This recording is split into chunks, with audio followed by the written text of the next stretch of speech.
કામયાબ ન્યૂઝમાં આપનું હાર્દિક સ્વાગત છે।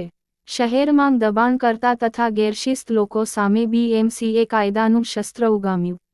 ભાવનગર મહાનગરપાલિકા દ્વારા આજે શહેરના વિવિધ વિસ્તારોમાં દબાણ હટાવો સેલની ટીમ દ્વારા સર્ચ કરવામાં આવ્યું હતું, જેમાં અનેક દબાણ કરતા આસામીઓ તથા ટ્રાફિક નિયમોનો ભંગ કરતા લોકો વિરુદ્ધ કાર્યવાહી હાથ ધરવામાં આવી હતી। આ ઇસમો વિરુદ્ધ દંડાત્મક અને શિક્ષાત્મક કાર્યવાહી કરવામાં આવી હતી।